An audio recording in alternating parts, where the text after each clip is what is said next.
अगर दोस्तों आप लोगों को मैट्रिक में 400 से ज़्यादा मार्क्स लाना है तो इस चैनल को सब्सक्राइब करके रखिए और जितना भी मॉडल पेपर का वीडियो अपलोड करते हैं वो सारा का सारा वीडियो जरूर देखें और सभी प्रश्नों को अच्छी तरह से याद कर लें। दोस्तों इस वीडियो में जितने भी प्रश्न लाए हैं वो मैट्रिक बोर्ड परीक्षा में बार बार पूछे गए हैं और इस बार भी पूछे जा सकते हैं।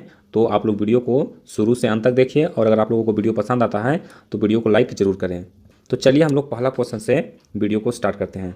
देखिए पहला प्रश्न कहता है कि भारत में उत्पादित प्रत्यावर्ती विद्युत धारा की आवृत्ति है। दोस्तों आप लोगों को सभी प्रश्न बारीकी से समझा करके बताते हैं तो आप लोग अच्छी तरह से समझिए और जो प्रश्न आप लोगों को समझ में नहीं आता है आप लोग कमेंट में पूछ सकते हैं। तो देखिए कहता है कि भारत में उत्पादित प्रत्यावर्ती धारा की आवृत्ति होती है, यानी कि जो भारत में एसी करंट का उत्पादन होता है उसका फ्रीक्वेंसी कितना होता है। तो इसका उत्तर हो जाएगा 50 हर्ट्ज यानी कि 50 HZ। ऑप्शन ए हमारा बिल्कुल सही आंसर है। और अगर आप लोगों को वोल्टेज पूछते हैं तो कितना हो जाएगा 220 वोल्ट। कितना होता है 220 वोल्ट उत्पादित होता है 220 वोल्ट और 50 हर्ट्ज। चलिए उसके बाद आइए अगला प्रश्न में। देखिए दूसरा प्रश्न काफ़ी इंपॉर्टेंट क्वेश्चन है। कहता है कि जब सूर्य का प्रकाश वायुमंडल से गुजरता है तो वायु के सूक्ष्म कण किस रंग के प्रकाश को अधिक प्रबलता से प्रकीर्णित करता है। यानी कि जब सूरज का प्रकाश वायुमंडल से गुजरता है तो जो वायु का सूक्ष्म कण होता है उसके द्वारा प्रकाश के किस रंग जो है वो अधिक प्रबलता से प्रकीर्णित होता है। तो हमारा उत्तर क्या हो जाएगा नीला रंग, और इसी के कारण आकाश का रंग है वो नीला प्रतीत होता है। तो हमारा उत्तर क्या हो जाएगा ऑप्शन डी हो जाएगा। दोस्तों आप लोगों को जो प्रश्न का उत्तर मालूम नहीं है उसको आप लोग एक कॉपी में नोट करते जाइए और उसको बाद में याद कर लीजिएगा, और जिसका आंसर आपको पता है तो सबसे पहले आप लोग कॉमेंट में उसका उत्तर देने का प्रयास कीजिए ताकि आप लोगों को लगे कि प्रश्न याद है या फिर नहीं है। तो सबसे पहले आप लोग उत्तर को कॉमेंट करते जाएँ।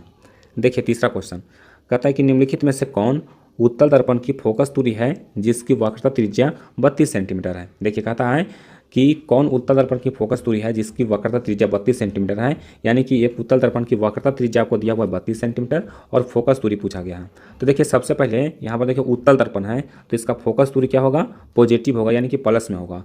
और हम लोग जानते हैं कि फोकस दूरी जो होता है वो वक्रता त्रिज्या का आधा होता है, यानी कि F बराबर क्या होता है R/2 होता है। तो 32 का आधा कितना हो जाएगा 16 और सेंटीमीटर, यानी कि प्लस 16 सेंटीमीटर हमारा उत्तर होगा। तो ऑप्शन सी इसका बिल्कुल सही है। चलिए उसके बाद आइए चौथा क्वेश्चन में। देखिए ये भी मोस्ट इंपॉर्टेंट प्रश्न है। देखिए कहता है कि यदि किसी प्रतिबिंब का आवर्धन ऋणात्मक है तो उस प्रतिबिंब की प्रकृति क्या होगी। दोस्तों कहता है कि यदि किसी बिंब का प्रतिबिंब जो है उसका आवर्धन ऋणात्मक है, तो देखिए आवर्धन अगर ऋणात्मक होगा तो प्रतिबिंब कैसा होगा वास्तविक और उल्टा होगा। कैसा होगा वास्तविक और उल्टा, यानी कि ऑप्शन ए यहाँ पर बिल्कुल सही उत्तर है। चलिए उसके बाद आइए अगला प्रश्न में। देखिए पांचवा क्वेश्चन कहता है कि गोलीय दर्पण के परावर्तक पृष्ठ की वृत्ताकार सीमा रेखा का व्यास कहलाता है। यानी कि गोलीय दर्पण में यानी कि उत्तल दर्पण या फिर अवतल दर्पण में उसका जो परावर्तक सतह होता है और उसका वृत्ताकार सीमा रेखा का जो व्यास होता है वो क्या कहलाता है तो दर्पण का द्वारक कहलाता है। यानी कि ऑप्शन डी हमारा बिल्कुल सही आंसर होगा गोलीय दर्पण का द्वारक। चलिए उसके बाद आइए अगला प्रश्न में। देखिए छठा प्रश्न ये भी मोस्ट इंपोर्टेंट है। कहता है कि नेत्र में प्रवेश करने वाली प्रकाश किरणें का अधिकांश अपवर्तन होता है। यानी कि जो नेत्र में प्रवेश करता है यानी कि आँख में जो प्रकाश की किरण प्रवेश करता है उस प्रकाश का अधिकांश भाग का अपवर्तन कहाँ पर होता है। तो देखिए आप ऑप्शन दिया हुआ है कि नेत्रोद अंतरपृष्ठ पर, उसके बाद बी है अभिनेत्र के अंतरपृष्ठ पर, और सी दिया हुआ है कॉर्निया के बाहरी पृष्ठ पर, और डी है इनमें से कोई नहीं। तो देखिए दोस्तों इस क्वेश्चन का जवाब हम जो मॉडल पेपर 3 अपलोड किए थे उसमें इसका जवाब दिए थे। तो अगर आप लोग वो वीडियो देखे हैं तो आप लोग जल्दी से इसका आंसर आप लोग कमेंट करिए कि इसका सही आंसर क्या होगा। अगर वीडियो नहीं देखे हैं तो डिस्क्रिप्शन में लिंक दे देंगे, वीडियो समाप्त होने के बाद आप लोग उस वीडियो को भी देख सकते हैं। तो जल्दी से फटाफट इस क्वेश्चन का आंसर दीजिए कि इसका सही आंसर क्या है। चलिए उसके बाद आइए सातवां सवाल में। देखिए सातवां सवाल कहता है कि नरौरा नाभिकीय विद्युत संयंत्र किस राज्य में स्थित है। दोस्तों नरौरा नाभिकीय विद्युत संयंत्र जो है यानी कि ये किस राज्य में स्थित है। तो हमारा उत्तर क्या हो जाएगा गुजरात में स्थित है। चलिए उसके बाद देखिए आठवां क्वेश्चन ये भी मोस्ट इंपोर्टेंट है, इसको भी आप लोग बारीकी से समझिए। देखिए कहता है कि निम्नलिखित में से कौन बूझा हुआ चूना है। दोस्तों बूझा हुआ चूना किसको कहते हैं काली चूना में अगर हम लोग पानी डाल देते हैं तो उसको हम लोग बूझा हुआ चूना कहते हैं, और उसका जो फॉर्मूला होगा वो होगा CaOH का होल 2, यानी कि ऑप्शन बी इसका सही आंसर है। अब पूछते हैं कि बिना बूझा हुआ चूना का सूत्र क्या होता है, तो बिना बूझा हुआ चूना का सूत्र होता है CaO, और इसी को काली चूना भी कहा जाता है। तो इसको आप लोग ध्यान में रखिए, बिना बूझा हुआ चूना कहे तो CaO, और बूझा हुआ चूना कहे तो CaOH का होल 2। चलिए उसके बाद देखिए 9वां प्रश्न, ये आपको एक रिएक्शन दिया हुआ है। कहता है कि Zn plus CuSO4 dash ZnSO4 plus Cu, कहता है कि दी गई रासायनिक अभिक्रिया किस प्रकार की है। अब देखिए क्या हो रहा है इस अभिक्रिया में, इसमें देखिए जो जिंक है, जिंक अगर इससे अभिक्रिया करा रहे हैं कॉपर सल्फेट को, तो जो जिंक है वो कॉपर को क्या कर दे रहा है, अलग कर दे रहा है, यानी कि विस्थापित कर दे रहा है। क्या कर रहा है, विस्थापित कर दे रहा है। तो इसका उत्तर क्या हो जाएगा, विस्थापन अभिक्रिया, यानी कि ऑप्शन बी इसका बिल्कुल सही उत्तर है। चलिए उसके बाद देखिए अगला प्रश्न, कहता है कि बेंजीन का अनुभार कितना होता है। दोस्तों ये भी मोस्ट इंपोर्टेंट क्वेश्चन है, बेंजीन का अनुभार कितना होता है, तो बेंजीन का अनुभार होता है 72। कितना होता है, 72, यानी कि 72। हमारा उत्तर क्या होगा, ऑप्शन ये होगा। दोस्तों ये आपको यहाँ पर डायरेक्ट आंसर बता दिए। अगर आपको जानना है कि बेंजीन का अनुभार कैसे हम लोग याद कर सकते हैं, तो आप लोग वीडियो में कॉमेंट कीजिए, इसका हम एक अलग से वीडियो बना देंगे और आपको बता देंगे कि इसका भार 72 कैसे होता है। चलिए उसके बाद आइए अगला प्रश्न है। देखिए कह रहा है कि 1 माइक्रो एम्पियर विद्युत धारा निम्नलिखित में से कौन सा है। देखिए सिर्फ दिमाग लगाने वाला प्रश्न है। देखिए इसको कैसे बनाएंगे, कहता है कि माइक्रो एम्पियर, तो माइक्रो मतलब क्या होता है 10⁻⁻6। अगर माइक्रो मीटर कहेगा तो 10⁻⁻6 मीटर। यहाँ पर क्या गया है माइक्रो एम्पियर, यानी कि 10⁻⁻6 एम्पियर। ऑप्शन सी हमारा बिल्कुल सही उत्तर है। उसके बाद देखिए 12वां क्वेश्चन, ये भी बहुत ही इंपॉर्टेंट है, इसको भी आपको ध्यान से समझना पड़ेगा, तभी आप इसका आंसर एग्जाम में सही दे पाएंगे। देखिए कहता है किसी क्षण चुंबक के अंदर चुंबकीय क्षेत्र रेखाओं की दिशा क्या होती है। यानी कि कोई क्षण चुंबक है, इस तरह से क्षण चुंबक होता है, ये होता है नॉर्थ पोल और ये होता है साउथ पोल। अब देखिए कहता है कि इसके अंदर चुंबकीय क्षेत्र रेखाओं की दिशा क्या होगी। देखिए ये प्रश्न दो तरीका से पूछता है, एक पूछता है चुंबकीय क्षेत्र जो होता है वो चुंबक छड़ के अंदर, और एक पूछता है बाहर। तो देखिए बाहर अगर पूछेगा तो होगा नॉर्थ पोल से साउथ पोल की ओर। देखिए नॉर्थ पोल से साउथ पोल की ओर इसका दिशा होता है इस तरह से, और अंदर होता है साउथ से नॉर्थ की ओर। तो आप लोग समझ गए होंगे, यहाँ पर पूछा गया अंदर तो दक्षिण से उत्तर, क्या होगा दक्षिण से उत्तर। अगर पूछता चुंबक छड़ के बाहर तो उत्तर से दक्षिण। तो इस तरह के प्रश्न को आप लोग समझ के बनाइएगा, अन्यथा आपका आंसर गलत हो सकता है। दोस्तों अगर आप लोगों को वीडियो पसंद आ रहा है तो वीडियो को लाइक जरूर करें। चलिए उसके बाद आइए अगला प्रश्न में। देखिए 13 नंबर क्वेश्चन, कहता है कि घरेलू विद्युत परिपथ में उदासीन तार का रंग होता है। यानी कि घरेलू विद्युत परिपथ में जो उदासीन तार होता है, जो अर्थिंग का वायर होता है, यानी कि जो न्यूट्रल वायर होता है, बोलचाल की भाषा में अर्थिंग कर सकते हैं, तो जो न्यूट्रल वायर होता है उसका रंग कैसा होता है, ब्लैक होता है। हमारा उत्तर क्या होगा, ऑप्शन सी होगा। चलिए उसके बाद आइए अगला प्रश्न में।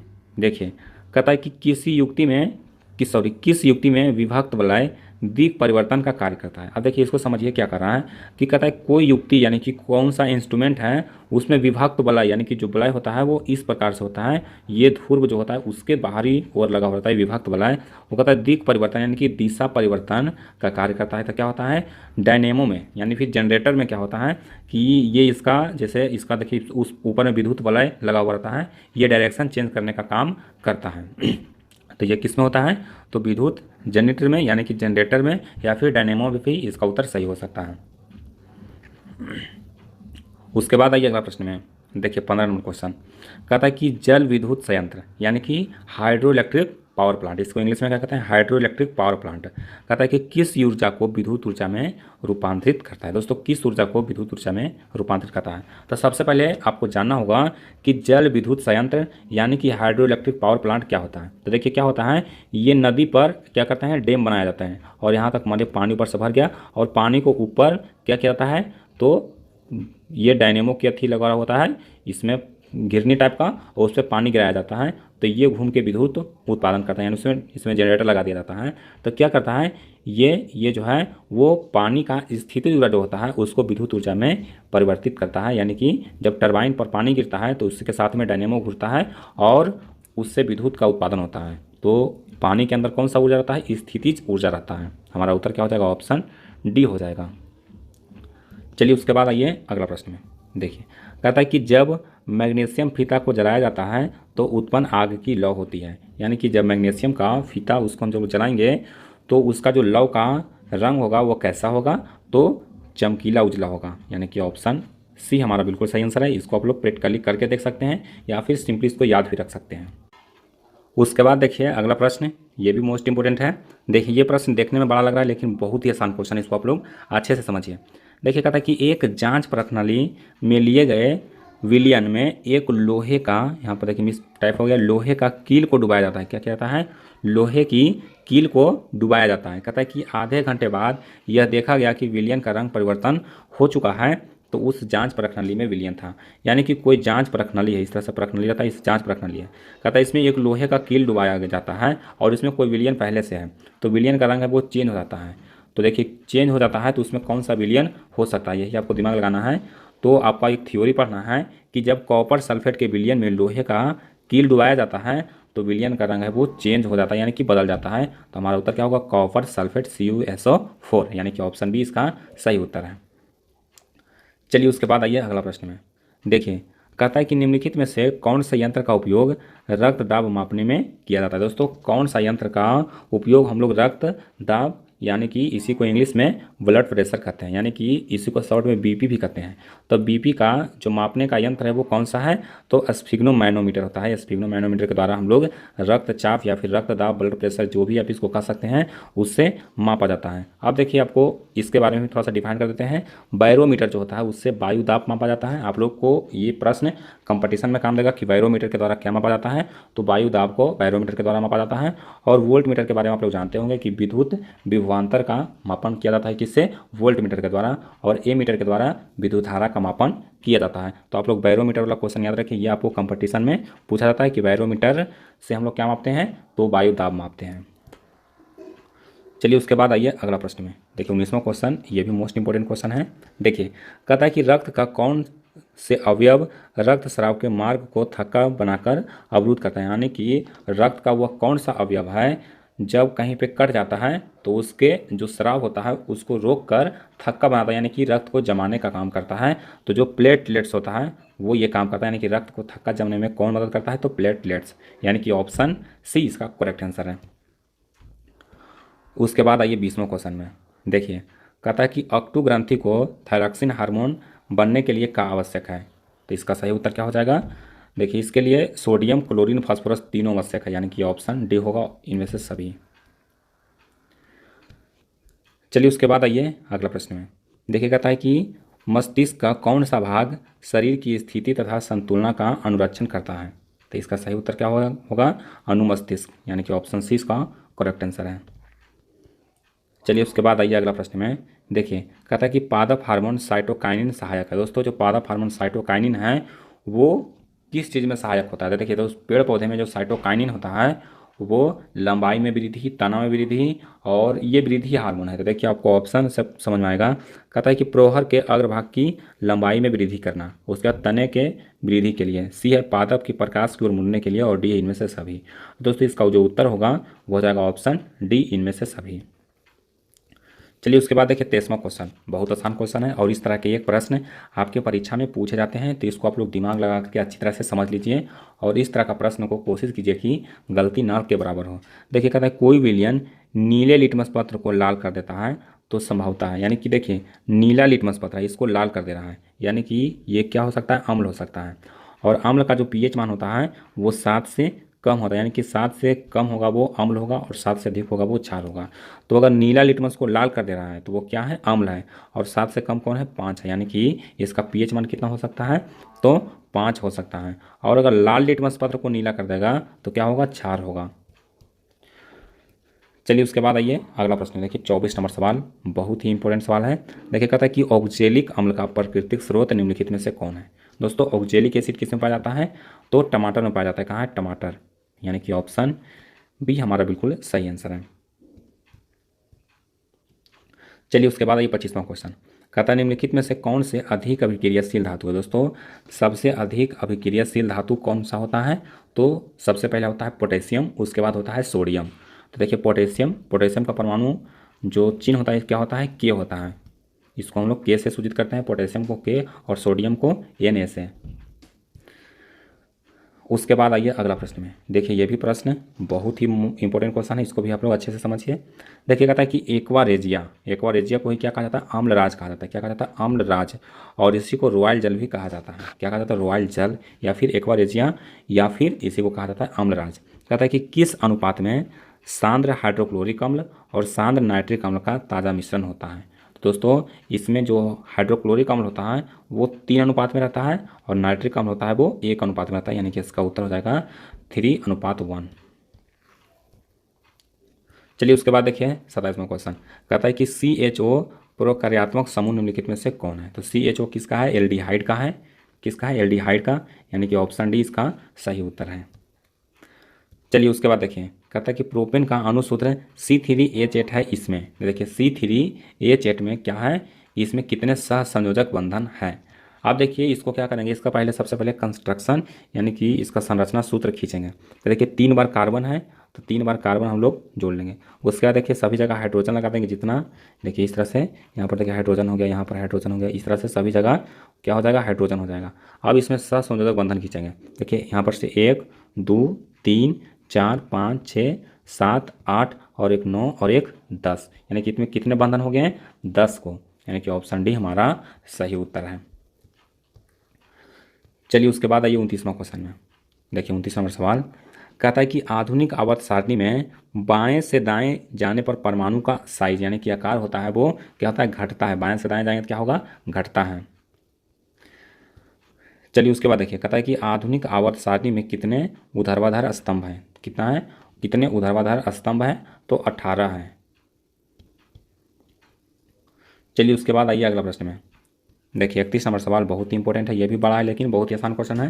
कहता है कि एक छात्र जांच प्रणाली में लिए गए सोडियम कार्बोनेट के तनु विलयन को सार्वभौम सूचक की कुछ बूंदें डालता है तो निम्नलिखित में से कौन सा रंग दिखेगा। तो देखिए सोडियम क्या है, कार्बोनेट है। क्या है, सोडियम कार्बोनेट। और इसमें अगर कोई सर्वसूचक का रंग डालेंगे तो कैसा हो जाएगा, नीला हो जाएगा, यानी कि ऑप्शन ए हमारा बिल्कुल सही उत्तर है।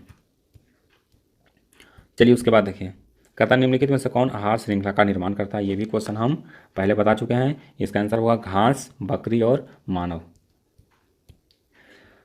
चलिए उसके बाद देखिए कहता है कि स्लाइड को सर्वप्रथम कंपाउंड माइक्रोस्कोप से देखा जाता है, यानी कि जो स्लाइड होता है उसको कंपाउंड माइक्रोस्कोप से देखा जाता है, यानी कि कितना गुना पर देखा जाता है, तो 10 गुना पर, यानी कि ऑप्शन बी हमारा सही आंसर है।